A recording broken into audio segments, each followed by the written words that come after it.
வணக்கம், நான் உங்கள் பெங்களூர் தமிழன். நம்ம இன்னைக்கு ஒரு அருமையான நெய் சோறு செய்ய போகிறோம். ஆமாங்க, கீ ரைஸ். சாப்பிட அருமையாக இருக்கும். இந்த மாதிரி கீ ரைஸ் நீங்கள் ஒரு முறை செய்யலைன்னா திரும்ப திரும்ப செய்வீங்க. அந்த மாதிரி செஞ்சு காமிச்சிருக்கோம். இந்த கீ ரைஸ்க்கு வச்சு சாப்பிட்றதுக்கு நம்ம தால் செஞ்சுருக்கோம். அது கூடவே உருளைக்கிழங்கு சில்லி செஞ்சுருக்கோம். செம்மையாக இருக்கும் சாப்பிட்றதுக்கு. இந்த ரெசிபியெல்லாம் நீங்களும் செய்யணும்னு நினச்சிங்கன்னா நம்ம சேனலை சப்ஸ்கிரைப் பண்ணி வச்சுட்டு பக்கத்துலேயே பெல் ஐக்கானை கிளிக் பண்ணி வச்சுக்கோங்க. அப்போ தான் நாங்கள் போடுற வீடியோ உடனுக்கு நோட்டிஃபிகேஷன் வரும் உங்களுக்கு. வாங்க இப்போ வீடியோக்குள்ளே போய் கீ ரைஸ் எப்படி செய்கிறதுன்னு பார்க்கலாம். அதாவது நெய் சோறு.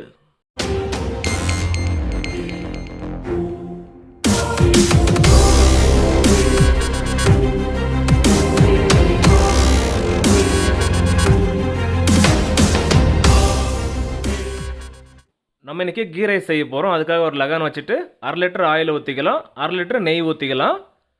மொத்தமாக 1 லிட்டர் ஆயில் அம்சம் எடுத்திருக்கோம்.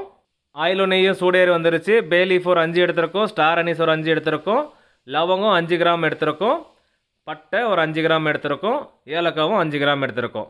இப்போ இதெல்லாம் சேர்த்துக்கலாம். இதில் உங்கள்கிட்ட வெயிட் போட மிஷின் இல்லைன்னா நீங்கள் எண்ணிக்கையில் எடுத்துக்கோங்க. 10லேருந்து 12 பீஸ் வரைக்கும் ஏலக்காய், ஒரு 12 பீஸ் வரைக்கும் லவங்கம் எடுத்துக்கோங்க. மிச்சதெல்லாம் நீங்கள் பார்த்துருப்பீங்க, அந்தளவுக்கு போடுங்க, சரியாக போகும். அடுத்ததாக கேஷ்யூ சேர்த்துக்கு போகிறோம். அதுக்காக நாங்கள் 100 கிராம் எடுத்திருக்கோம். நீங்கள் வேணால் 200 கிராம் கூட போட்டுக்கோங்க. கேஷ்யூ ரொம்ப பொரிஞ்சிட வேண்டாம். அதனால் இப்போ வெங்காயம் போட்டுக்கலாம். அதுக்காக நம்ம எடுத்துருக்கிறது 1 கிலோ 200 கிராம் வெங்காயம் ஸ்லைஸாக கட் பண்ணி எடுத்துருக்கோம். இப்போ வெங்காயத்தை போட்டுக்கலாங்க. அதாவது நம்ம செய்ய போகிறது இன்றைக்கி 6 கிலோ ரைஸ் வச்சு கீ ரைஸ் செய்ய போகிறோம். 1 கிலோ ரைஸுக்கு 200 கிராம் வெங்காயம். அப்போது 6 கிலோ அரிசிக்கு 1 கிலோ 200 கிராம் வெங்காயம் எடுத்துருக்கோம். கரெக்டாக இருக்கும் இது. இப்போ வெங்காயம் நல்லா வதங்கி வரட்டுங்க. ப்ரௌனும் ஆகி வரணும். அது வரைக்கும் இதே மாதிரி வதக்கிட்டே இருக்கலாம்.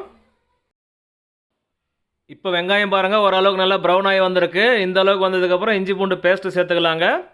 அதுக்காக நம்ம எடுத்துருக்கிறது 6 கிலோ ரைஸுக்கு 300 கிராம் இஞ்சி பூண்டு பேஸ்ட் எடுத்திருக்கோம். 1 கிலோ ரைஸுக்கு 50 கிராம் இஞ்சி பூண்டு பேஸ்ட் ரேஷியோவில் நம்ம எடுத்திருக்கோம். இதுலேயே கேரட் கூட போட்டு இந்த கீ ரைஸ் செய்யலாம். நம்ம வந்து ப்ளைனாகவே செய்ய போகிறோம். அதனால தான் எதுவுமே வெஜிடபிள்ஸ் சேர்த்துக்கல. இப்போ இதை வதக்க ஆரம்பிக்கலாம். இஞ்சி பூண்டோட பச்சை வாசனை போகிற வரைக்கும் நல்லா வதக்கலாம். இதை இந்த மாதிரி கீ ரைஸ் செஞ்சு பாருங்கள், ரொம்பவே சூப்பராக இருக்கும். நம்ம செஞ்சு காமிச்சு ரெஸ்டாரண்ட் ஸ்டைலில் செஞ்சு காமிச்சிருக்கோம். இப்போ இதில் க்ரீன் சில்லி சேர்த்துக்கலாம். அதுக்காக ஒரு 10 பீஸ் எடுத்து 2 கட் பண்ணி வச்சுருக்கோம். அதை சேர்த்துக்கலாங்க. நல்லா வதக்கிக்கலாம். இஞ்சி பூண்டு பச்சை வாசனை போயிடுச்சு. இந்த சமயத்தில் தண்ணி சேர்த்துக்கணும். முதல்ல 2 லிட்டர் தண்ணி ஊற்றிக்கலாம். மொத்தமாக இதுக்கு நம்ம தண்ணி சேர்த்துக்க போகிறது 10 லிட்டர் தண்ணி சேர்த்துக்கணும். நம்ம ஒரு டைம் ஊற்றினாக்கா அது 2 லிட்டர் தண்ணி இருக்குது. மொத்தம் 5 ஜக்கு ஊற்றிக்கலாம். அப்போ 10 லிட்டர் தண்ணி ஆகிடுச்சிங்க. 10 லிட்டர் தண்ணி போதும். இப்போ உப்பு போட்டுக்கலாம். நம்ம வந்து கல் உப்பு எடுத்துருக்கோம். இப்போ சேர்த்துருக்கிற தண்ணிக்கு கரெக்டாக இருக்கிற மாதிரி உப்பு சேர்த்துக்கலாங்க. செக் பண்ணி பார்த்துட்டு போட்டுக்கோங்க. ஏன்னா இதுக்கு தயிர் சேர்க்க போகிறோம் நம்ம, 1 லிட்டர் தயிர். அதனால் 10 லிட்டர் தண்ணி போதுமாக இருக்கும். இது ஒரு பக்கம் கொதி வரட்டும். இன்னொரு பக்கம் நம்ம அரிசி ஊற வச்சுருக்கோம். 6 கிலோ புல்லட் ரைஸ் எடுத்து தண்ணி 2 முறை போட்டு வாஷ் பண்ணி 15 நிமிஷமாக ஊற வச்சுருந்தோம். இப்போ தண்ணி வடிச்சிட்டு இந்த ரைஸ் எடுத்து நம்ம போட்டுக்கலாங்க. கீ ரைஸ்க்கு வச்ச தண்ணியும் கொதி வர ஆரம்பிச்சிருச்சு. இந்த சமயத்தில் வடித்து எடுத்த அரிசி இதில் போட்டுக்கலாங்க. நம்ம 6 கிலோ ரைஸு வடித்து எடுத்துருக்கோம். அப்படியே முழுசாக சேர்த்துக்கலாம். அதே மாதிரி நீங்கள் புல்லட் ரைஸில் தான் செய்யணுன்ட்டு இல்லை, பாஸ்மதிலையும் செய்யலாம், சீரக சம்பாலையும் செய்யலாம். அதுவும் சீரக சம்பாவில் செஞ்சு அவ்வளோ டேஸ்ட்டாக இருக்கும். நீங்கள் எந்த ரைஸ் போட்டு செஞ்சாலும் சரி, மெத்தட் வந்து சேம் மெத்தட் தாங்க. இதே மாதிரி செய்யுங்க, ரொம்பவே சூப்பராக வரும். இப்போ அப்படியே மிக்ஸ் பண்ணி விடலாங்க. ரைஸும் தண்ணியும் சம அளவு வர்ற வரைக்கும் இதே மாதிரி மிக்ஸ் பண்ணணும். அதுக்கப்புறம் நம்ம தம் போட போகிறோம். விடாமல் மிக்ஸ் பண்ணிவிட்டே இருக்கலாம். இந்த மாதிரி அடி பிடிக்காமல் பார்த்துக்கணும். அதனால் இந்த மாதிரி மிக்ஸ் பண்ணிவிட்டே இருக்கலாம். இப்போ தயிர் சேர்த்துக்கணும். அதுக்காக 1 லிட்டர் தயிர் எடுத்து வச்சுருக்கோம். இந்த தயிரை நல்லா பீட் பண்ணிவிட்டு கரைச்சி அப்படியே ஊற்றிடலாங்க. அப்படியே ஊற்றினா கெட்டியாக இருக்கும். அதனால் நல்லா பீட் பண்ணிவிட்டு இப்போ இந்த ரைஸில் ஊற்றிக்கலாம். தயிரை ஊற்றினதுக்கப்புறம் நல்லா மிக்ஸ் பண்ணி விடலாங்க. நம்ம போட்டிருக்கிற 6 கிலோ ரைஸுக்கு 10 லிட்டர் தண்ணி ஊற்றிருக்கோம், 1 லிட்டர் தயிர் ஊற்றிருக்கோம். இது வந்து அளவு கரெக்டாக இருக்கும். ரைஸ் வந்து உதிரியாக வரும். இதுவே 12 லிட்டர் தண்ணி ஊற்றினோம்னா நமக்கு ரொம்ப ரைஸ் குழஞ்சி போயிடும். அதனால தான் சொல்கிறேன், இந்த மாதிரி செய்யுங்க, ரொம்பவே சூப்பராக வரும். உப்பு செக் பண்ணிக்கலாங்க. கொஞ்சம் கம்மியாக இருக்குது. நம்ம இவ்வளோ நேரமாக கல் உப்பு போட்டோம். இப்போ தூள் உப்பு போட்டுக்கலாங்க. அப்போ தான் சீக்கிரமாக கரையாவது. தேவைக்கேற்ப டேஸ்ட் பார்த்து சேர்த்துக்கலாம். அடுத்ததான் மல்லி எல்லாம் தூவிக்கலாங்க. ஒரு 1/2 கட்டு எடுத்து வாஷ் பண்ணி சின்ன சின்னதாக கட் பண்ணி வச்சுருக்கோம். அதை சேர்த்துக்கலாங்க. நல்லா மிக்ஸ் பண்ணி விடலாம். இப்போ பார்த்தாலே தெரியும் உங்களுக்கு, ரைஸும் தண்ணியும் சம அளவு வந்திருக்கு. இந்த சமயத்தில் தம் போடணும். அதுக்கு முன்னாடி ஒரு ப்ராசஸ் இருக்குது. அது என்னென்னா, ஃப்ளேம் டைரெக்டாக வைக்க வேண்டாம். அதுக்கு தோசை தவா வைக்கணும். அதுக்காக நம்ம ஒரு தோசை தவா எடுத்துக்கோ, நல்லா தப்பமான தோசை தவா. இப்போ இந்த லெகனை தூக்கிட்டு அப்படியே உள்ளே வச்சிடலாங்க. அவ்வளோதான், சூப்பராக வச்சுட்டோம். இப்போ பாருங்கள், சிம்மில் வச்சுருக்கோம் ஃப்ளேமு. இந்த அளவுக்கு இருந்தாவே போதும்.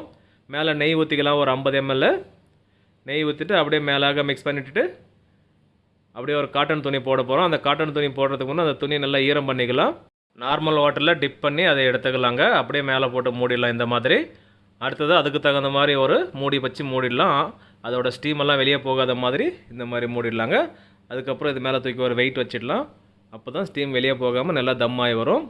ஃப்ளேம் சிம்மிலே இருக்கட்டும், 10 நிமிஷம் தம்மாகி வரட்டும். இந்த நெய் சோறு 10 நிமிஷமாக ஃப்ளேம் வச்சு தம்மாக இருந்தது. அதுக்கப்புறம் ஃப்ளேம் ஆஃப் பண்ணதுக்கப்புறம் 10 நிமிஷம் அப்படியே விட்டுருந்தோம். டோட்டலாக 20 நிமிஷம் ஆயிருக்கு. இப்போ அப்படியே மூடி திறந்த உடனே பாருங்கள், ஸ்டீம் எவ்வளோ அழகாக போகுது பாருங்கள். வாவ்! இந்த மாதிரி ஒரு கீ ரைஸ் நீங்கள் செஞ்சீங்களன்னா திரும்ப திரும்ப செய்வீங்க. அந்த மாதிரி இருக்கும் இந்த கீ ரைஸு. இப்போ தம் அடிச்சிடலாமா? பாருங்கள், எவ்வளோ உதிரியாக வருது பாருங்கள் இந்த கீ ரைஸு. நம்ம சொன்ன மாதிரி தண்ணி வச்சிங்களன்னா இந்த மாதிரி கண்டிப்பாக வருங்க உங்களுக்கு. வாவ்! பார்க்கும்போதே அருமையாக இருக்குது, சாப்பிட்றதுக்கும் செம்மையாக இருக்கும். இந்த கீ ரைஸ் கூட சாப்பிட்றதுக்கு தால் செஞ்சுருக்கோம், அது கூடவே உருளைக்கிழங்கு சில்லி செஞ்சுருக்கோம். இதெல்லாம் வச்சு சாப்பிட்றப்போ செம்மையாக இருக்கும். ஓகே மக்களே, ஒரு ஃபேன்டாஸ்டிக்கான நெய் சோறுன்னு சொல்லப்படுற கீ ரைஸ் செஞ்சு காமிச்சிருக்கோம். நீங்களும் இதே மாதிரி செய்யணும்னு இந்த வீடியோ முழுசாக பார்த்து செய்யுங்க, ரொம்பவே சூப்பராக வரும். செஞ்சு சாப்பிட்டு பார்த்துட்டு கமெண்ட்டில் சொல்லுங்கள் எப்படி இருந்தால் நான் தெரிஞ்சுக்கிறேன். நம்ம செஞ்ச இந்த ரெசிபி உங்களுக்கு பிடிச்சிருந்தா கீழே லைக் பண்ணிட்டு அப்படியே இந்த video friends and family member share பண்ணிட்டு சப்போர்ட் பண்ணிட்டு வாங்க. நீங்களும் சப்ஸ்கிரைப் பண்ணால் தான் சப்ஸ்கிரைப் பண்ணிட்டு பக்கத்தில் பெல் ஐக்கானை கிளிக் பண்ணிட்டு ஆல் என்ற பட்டனை கிளிக் பண்ணிவிடுங்க. அப்போ தான் நாங்கள் போடுற வீடியோ உடனுக்குடன் நோட்டிஃபிகேஷன் வரும் உங்களுக்கு. மேலும் மேலும் சப்போர்ட் பண்ணிட்டு வாங்க. மீண்டும் அடுத்த வீடியோவில் சந்திப்போம். பாய்.